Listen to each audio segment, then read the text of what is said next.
Welcome back, everyone, to Tarot and the Moons. Happy New Year. My name is Ingrid. Let's get started. So, we're going to go right into it. As you know, I'm offering these Tarot and the Moons because I feel it's really important for us to regulate our emotional body. And for me, the moon in astrology represents our inner emotional world, shaping our instincts, our mood, our memory, the ways we nurture ourselves, and the way that we seek inner emotional safety. The moon also reflects how we feel, right? How we feel, how we react, how we care and influence our emotional states. It also represents our intuitive responses, our need for belonging and comfort is reflected on that surface of the moon. So, the moon is really, really important. And as we move into 2026, we are going to have to remember more than any other time to regulate our emotions. When I did the meditation for the words that came up for this particular full moon, which is on January 3rd, the words that I received was emotional intelligence. And it felt like it was the energy of not only this full moon, but of the year. To rely upon and believe your own emotional intelligence is going to be crucial. This year's sort of inspiration is coming from, well, I think the words, right? Emotional intelligence is coming because we're going to have to regulate our emotions. Our mental well being is going to be challenged in 2026. Nobody wants to hear this, right? But I literally explained to everyone when I did the forecast for 2025 through tarot and numerology that this number 20, all of the 2000s, we're going to have this engagement with the high priestess and the humanity. High priestess meaning things are occult and hidden from our view, because we have to rely on our instincts, our emotional compass. And also this energy of judgment. And judgment is all about forgiveness. So if I have this in the mix, that means there's going to be a lot that's going to rise up that's going to require us to enter this field of judgment through forgiveness with different flavors, of course. 2026 has the flavor of the number 26, 2, and 6, right? So if you want more on the forecast that I did, you have to head over to Substack and you'll find it there. But it's really important for this particular full moon because we are actually beginning the year in a Gemini moon, according to Vedic sidereal astrology and according to tropical astrologers. This is a Cancer full moon. And so these energies are suggesting an emotional landscaping that's molding itself and fluctuating between the realms of thought and the deeper waters of our emotions. And this symbiotic duality point for me is all about the importance of balancing our intellect, our intuition, and making emotional choices that will promote our mental well being. And if I'm not mistaken, we might either end the year with a Gemini or Cancer moon somewhere. I don't remember what that, but it's like I remember it being flanked by emotion. Must have been Cancer. So our entire year is going to be from beginning to end in 2026, flanked by this archetype of the Cancer, which is also the moon archetype. Now, people are asking me, why do I do both Vedic, sidereal, and tropical? And it's because I believe our emotions are not stationary. They fluctuate between points. And I think that our collective emotions are fluctuating between this Gemini energy and this Cancer energy. Gemini, of course, is ruled by the planet Mercury because it's all about communication, intellect, and perception.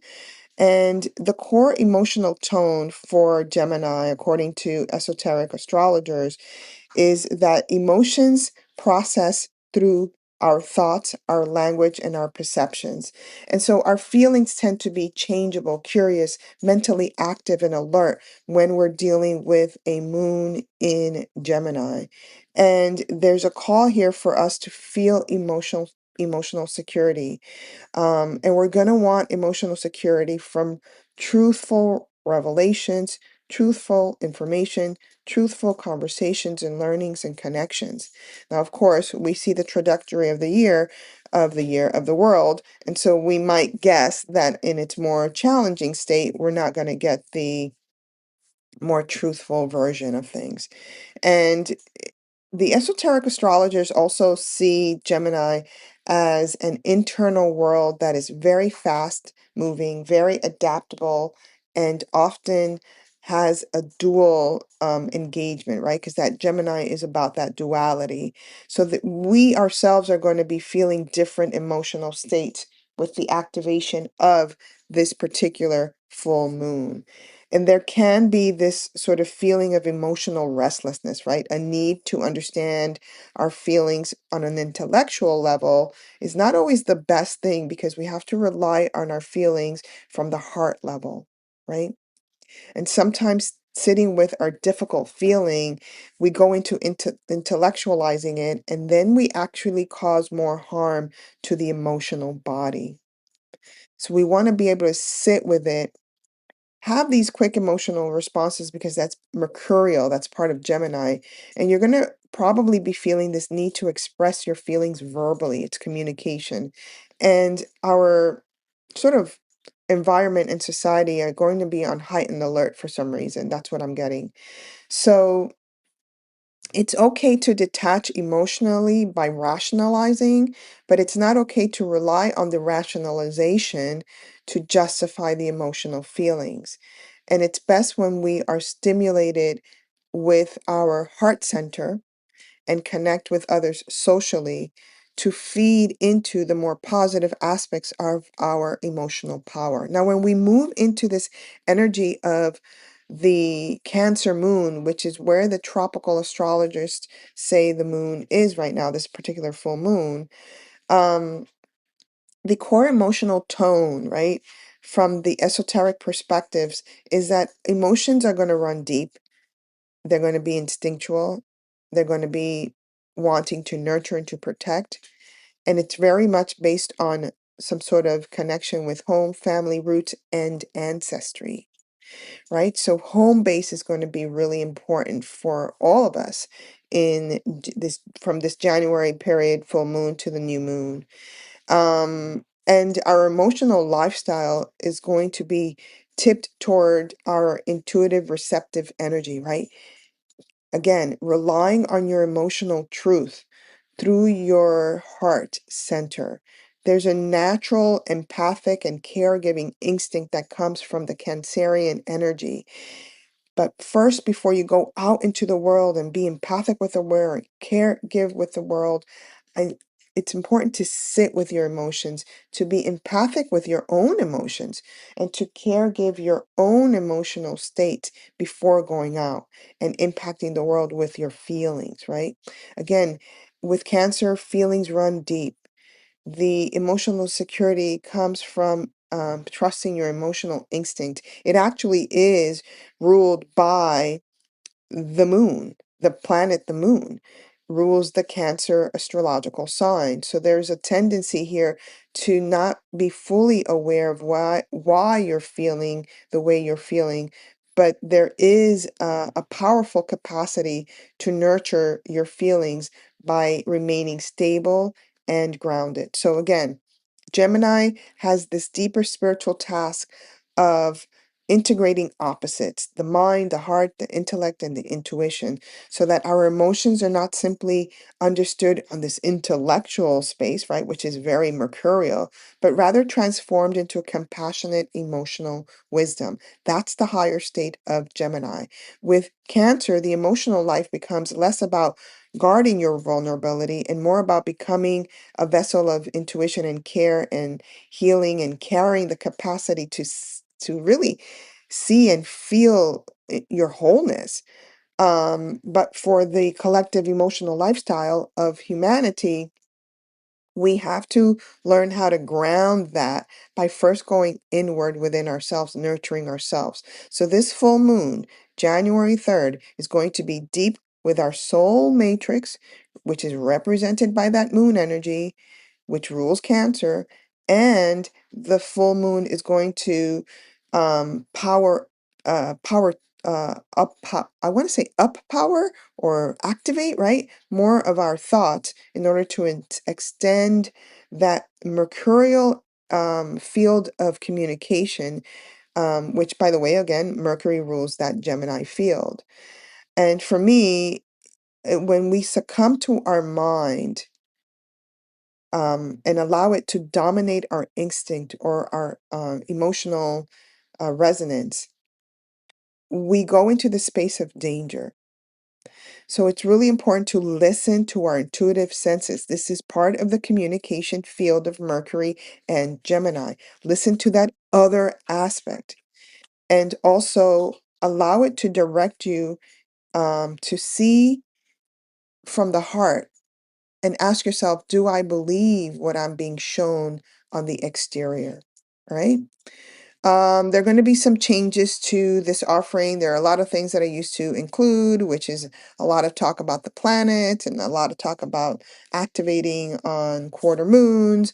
All of that I'm going to switch out and just remove because I want to really start going myself deeper into the feelings of the actual moon energies, right?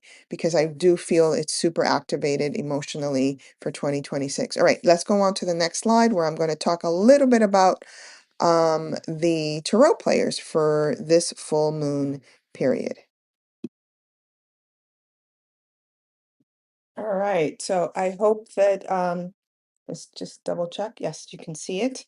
So we are in again, a full moon in Gemini, according to sidereal astrology, and in Cancer, according to tropical astrology. So our emotional bodies are going to be swinging between these two archetypes for this full moon, okay? So let's put this aside and I'm going to go through the archetype. So for Gemini, and remember, whenever we're dealing with a full moon, it's the optimal time to wrap things up, complete something, release something, or allow something to be illuminated. So don't forget to activate those sort of intentions during this full moon phase, all right? So when we're dealing with Gemini, Gemini is an energy that is ruled by the planet Mercury. And Mercury in Tarot rules three cards, which is the Lovers, the Hermit, and the Magician. Now, the Hermit is not a Gemini card per se, but it is a Mercury card. All right. So when I do the readings, I'm going to be gravitating towards one, let me just use this, one of these three archetypes. So when we're dealing with the Magician, it's all about your skill sets, your manifestation, your resources. And it's more challenging. It can be about deception. It can be about being unprepared, right? Because the opposite, it's skilled, is what, then this is the Arkansas Tarot deck. This is what I used, skilled. So if you're not skilled, you're unprepared. And it can also be about manipulation. This is, again, a Mercury ruled tarot archetype. Now, when we're looking at the Lovers, this is about union, harmony, and what you see down here, choices, right? On its more challenging side, this is about imbalance, conflict, or misalignment of some sort. And then finally, we have here the Hermit. When we're dealing with the Hermit, it's about searching, it's about soul searching, really, being very introspective, being in solitude, uh, but to gather sacred information, right? On its more challenging, this card can be about loneliness, isolation, or just feeling completely lost, right? because the lantern here is illuminating the path forward. So on its more challenging is feeling lost in the path, all right? So again, that was the archetypes for Gemini, which is ruled by Mercury. Let's put that aside. And then we have Cancer, which is ruled by the moon itself. And the two cards that dominate or are ruled by the moon in Tarot are the High Priestess and the Chariot. So when we're dealing with this High Priestess energy, this is all about the for me, this is not only about intuition, but it is about mystery and what we hold on the subconscious level, very much mirroring this moon archetype itself. On its more challenging, it could be about secrets, feeling disconnected, or even feeling confusion. And I would even say a level of lunacy in connection with the moon planet here on its more challenging aspects. And then we have the Chariot. Now, the Chariot here is about your willpower, your confidence, victory, being assertive. On its more challenging, it can be energies of aggression, lack of direction, or even feeling like defeated in some way. All right. So those are the energies of the archetypes, tarot archetypes for this full moon. And now we're going to go on to your actual tarot reading. All right.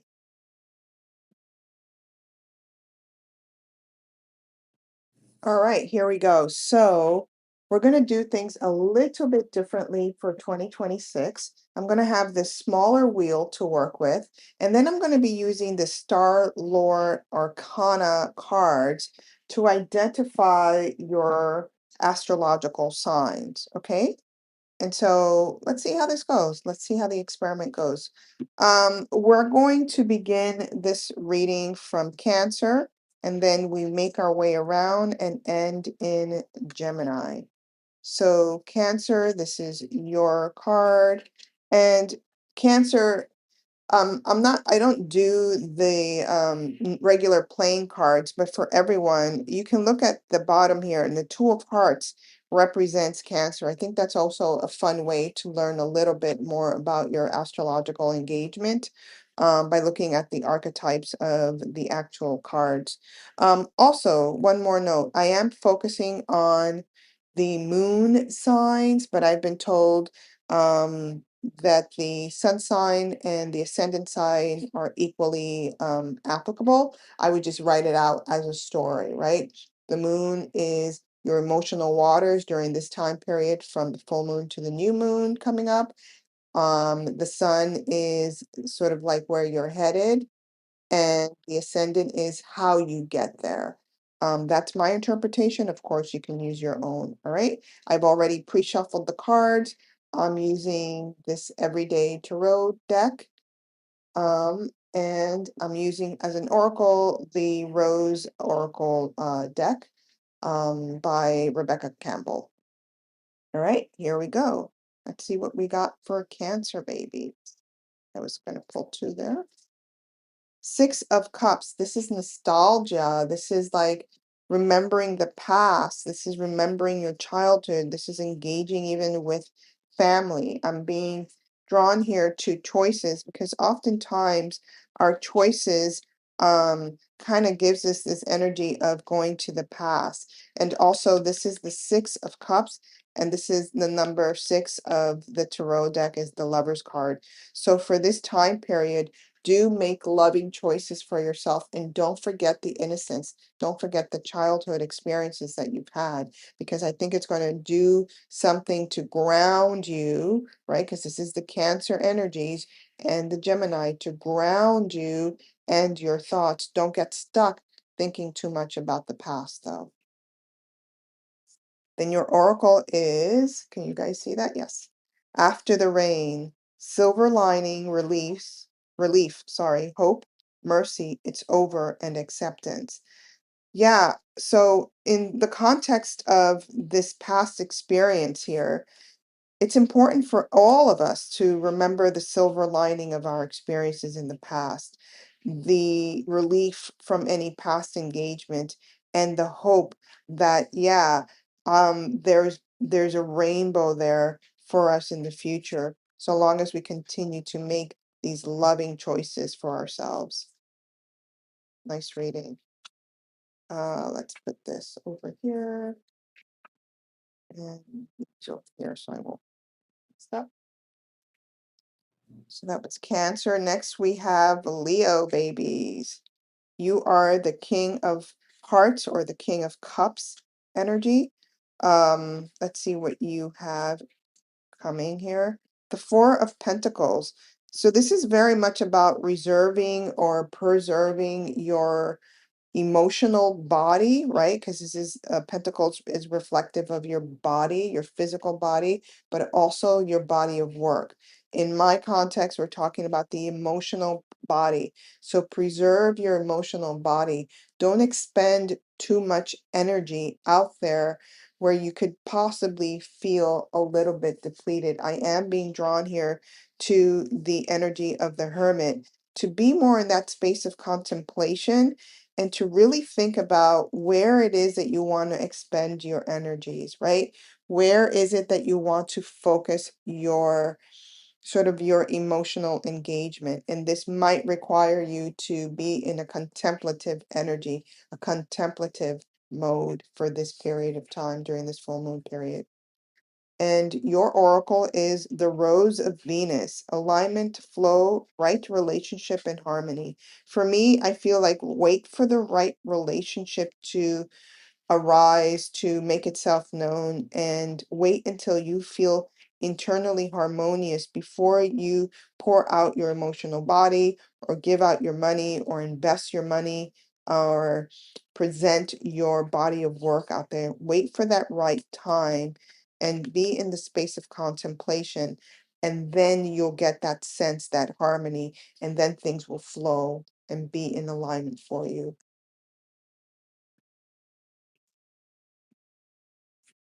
So far, we've pulled two Gemini, so that to me tells me, there's going to be a lot of thoughts. People are going to be a lot in their mind. It's important for us to be more in the flow of things and to calm the mind, to quiet the mind. Next, we have Virgo, baby, sun, moon, or rising. You're the Five of Spades or the Five of Swords. Let's see what you have in store coming up. Keep the two cards here. The Three of Wands. Ooh, I love this because this is very creative. This energy is about what it is and how it is that you want to communicate with the world, right? What it is, I'm being drawn to the Lover's card. What it is that you want to express to the world with this Three of Wands. And I was gravitating toward the choices, the lovers, because we have three figures and this is the Three of Wands. So this could be you thinking about your three kids, trying to figure out what's the loving choice, thinking about your creative projects, how do you communicate that with the world, and you're getting the solve right here, which is always to make the loving choice for yourself, not the one that everyone thinks you should make, but the one that makes you feel good. And your guidance is Rose without thorns. You have a right to your joy, peace, sweetness of life. Again, this energy of love, right? We do the loving thing for ourselves because if we don't, then we're going to be living for others. And that's not really the space of love because you're depriving them of your authentic, genuine self, them meaning the world, right? Next, we have Libra, Sun, Moon, or Rising, and you are, just want to make sure I didn't pull two cards here. You are the Queen of Spades, the Queen of Swords energy. And you've got the Hierophant. So for me, this is telling me that you've got some teachings to do. You've got some wisdom to share with the world. So I'm gravitating here towards the high priestess, because this energy, well, actually they complement each other, but this energy is giving me this sort of feeling that you're going to be teaching others about the spiritual path that you've been on, or at least catapulting something of that nature where other people are looking at you. Let's see what your guidance is. We are nature, becoming grounded, embodiment, living in connection. Beautiful. So part of, because this is, you are a sword, you're constantly in the mind anyway, Libra, always kind of judging and trying to balance things out. But we're going to have to rely on our intuition in order to teach the quote unquote congregation, your audience, people, what it is that you've learned by quieting the mind and staying in the grounded field, staying embodied in what you're teaching. Nice. And that's going to be also an emotional engagement because this is a Cancer card. Scorpio, Sun, Moon, or Rising, you're the Seven of Clubs, the Seven of Wands. Let's see what you've got here. You've got this Three of Swords. So there are some ideas that you've been wanting to sort of put out there, but you felt disappointed. You felt that a little bit betrayed here with this energy. You felt that it wasn't as creative an idea as you were sort of hoping it would be, right? So for me, this means gravitating, sorry, toward the lovers card. There's a lot of lovers card that I'm sort of gravitating towards, which just tells me that we have to make sure that we continue to make the choices that are loving for us. So for me, when I see the Three of Swords, it kind of reminds me, Scorpio, of maybe you chose the safe path. Maybe you chose the area that you knew, oh, this is the route that I know, instead of the more risky, the more potentially enjoyable one, because it's the one that you wanted to take. So there's a little bit of a betrayal here. And what this tells me is that you need to communicate what it is that you want, what it is that you love. So remember, this is for the full moon period. So there's still time to make choices that are loving for yourself. Let's see what your oracle guidance is. If I can get the card. Rapture, sensuality, love, devotion, romance, ecstasy, pleasure. Again, do the things that make you happy. And the fact that these are all, right? Like 1, 2, 3, these are all cards having to do with love and passion and sensuality, even with the Lovers card and even the Three of Swords. There is a potential that you could meet someone if you're single during this time period. So that's something to keep in mind. And this is just a reminder that past hurts don't need to be the future experience, right? Nice.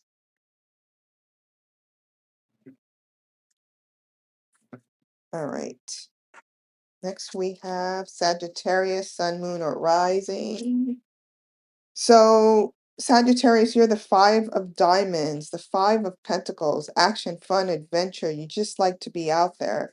And you've got the Fool. So this is a perfect, whatever. This is a very powerful card to get starting off with this full moon, because it's part of the matrix of the year, this Fool card. So you're entering into a new journey. I'm gravitating here toward the Chariot, because it feels like you're going to be moving or on a journey, or making a trip, or going on a voyage that you've never gone to before, but you're doing it in a way that you're juggling what it is that you really want, but you're doing it with confidence, which is great.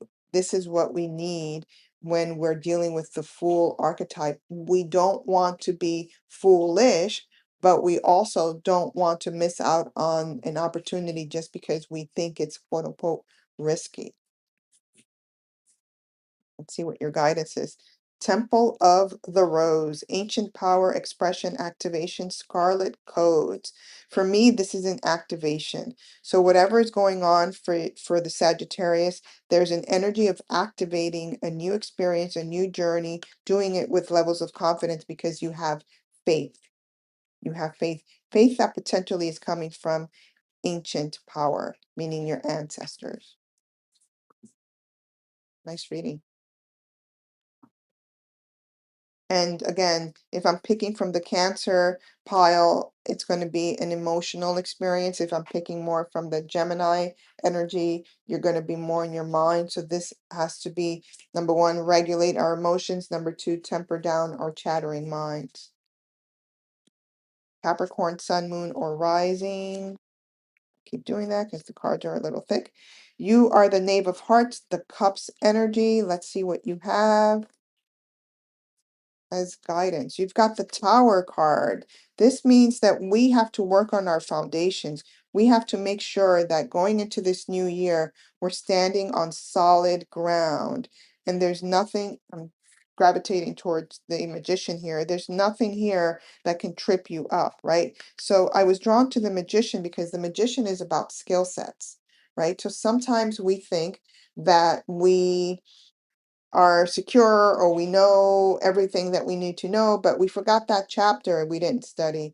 Or oops, I forgot to put that nail on the wall so um my picture frame came down, or it's something about the details here that we're not looking at because we are not paying attention, really. It's this energy of too much chatter going on in the mind. So pay attention to what's going on. Also, your house will be up uh it feels like uprooting or changing a little bit.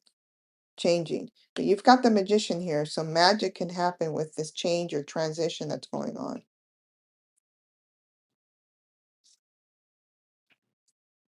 Did I pull your Nope, it did not. Like, did I pull your oracle card? Nope. Let's see what you got. The Holy Grail. Wow. Stop the endless searching, inner quest. So the guidance here is to not search, right? It's like, again, quiet that mind. Activate the mind in a different way to bring down these energies of love, one of them, and also these energies of groundedness, right? Look at all this grounded red rose coming right at the root chakra. So it's important for you to ground during this full moon period. I almost didn't give you your oracle reading. Sorry about that. Next, we have Aquarius, Sun, Moon, or Rising. You are the Six of Cups, the Six of Hearts energy. Let's see what you've got here. Beautiful. You've got the world. You're entering into the space of completion, right? The space of moving on to the next chapter. What is the next journey going to be like? You're really solidifying and sort of gravitating toward the Hermit here, sort of taking account of 2025 and seeing where you want to be in the next year. So, but this feels very much an accomplishment. Something is wrapping up, and it's something that you have studied for a long time and feel, yeah, this is now ready to be shared. This is now ready to illuminate those that are willing to hear the messages. Let's see what you have here. The breathing rose, heart healing, emotions, connections, time eases. I feel like this is all of it. I feel like this is about you taking a breath. I feel like this is about you taking time to celebrate, right? Celebrate because this is a celebratory card, the world. Celebrate your accomplishments, celebrate those times that you've had where you were in isolation studying, learning about the light frequencies. So, yeah, so for me, it's like breathe. It's time for you to breathe and take it all in. Good job, Aquarius.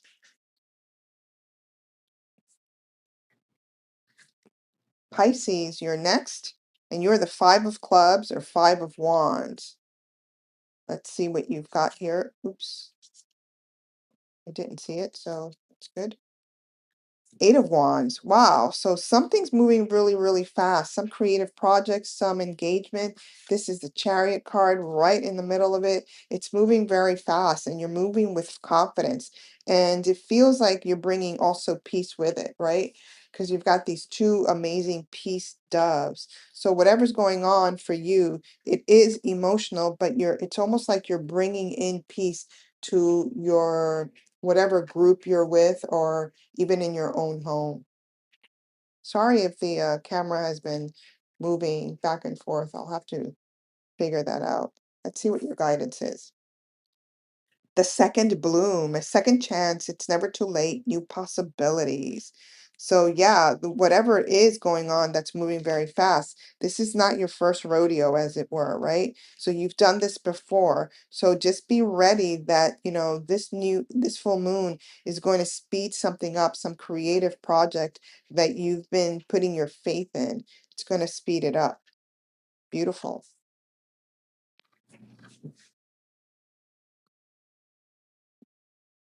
Next we have Aries, sun, moon, or rising. You're the king of diamonds, the king of pentacles. Let's see what your guidance is. Hard at work, right? Why does that not surprise me? The Aries are just really working really hard. Um, I'm drawn here to the Hermit, working really hard to create something, to do something, to be in the space of creating your body of work. So really beautiful, and it is something that's going to bring you some money.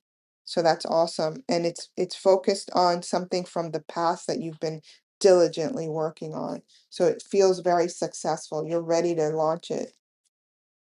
And this guidance is plant yourself here. Integration, embodiment, grounded action. So part of this now, this phase looks like it's the integration of the hard work that you've actually put out there. Good energy here for this Aries and sun, moon, or rising. Next, we have Taurus, sun, moon, or rising. And you are the Four of Hearts or the Four of Cups. Let's see what you have. Five of Swords. So whenever we see the Five of Swords, it's about this chatter going on in the mind, right? It's about literally making sure that you're not deceived. I'm gravitating towards the Magician here. Making sure that you're not deceived by someone else. Making sure that someone is not either taking your ideas or your thoughts or something that you not your they can't nobody can take your thoughts, but some idea that you've expressed that you have been thinking about. Make sure that other people around you are not ready to say, no, this is mine. Or the flip side of this is for you to include someone else in your thought process and what you want to create as a foundation. In other words, get rid of the illusions, get rid of the things that can cause someone to feel as if they're not part of this creative engagement that you are sort of manifesting. Let's see what your guidance is. The bud. Potential, promise, it's about to happen, keep it going.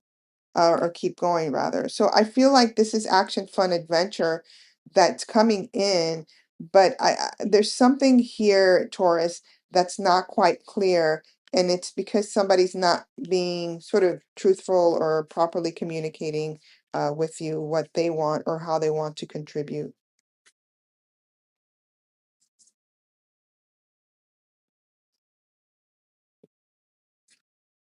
And last, we have Gemini, Sun, Moon, or Rising. You are the Three of Diamonds or the Three of Pentacles. And you've got the Magician. Wow. Gemini, this is your card, right? This is about remembering as above, so below. This is about remembering that your power lies within you. There's no reason for you to go out there and perform beyond what you already know you can do. This is also about showcasing your skill sets. So for me, I'm drawn to the lovers here. I would just suggest that you do these things and you do, ooh, there's another card down here. You do this action with love. Hanged Man. Wow, you get two cards here. So learn to see things from a different perspective and learn to then make those choices that are going to make you happy, that are going to give you the grounding that you want and that you desire. You've got two of these. The Hangman, see things differently, and the Magician, showcase your skill sets to the world. All right, that's the full moon reading for 2026, January 3rd, where we are engaging in sidereal astrology, Gemini archetypes and characteristics, and in tropical astrology, Cancer archetypes and characteristics. All right, everyone, stay safe, and I'll see you on the new moon coming up soon. Bye.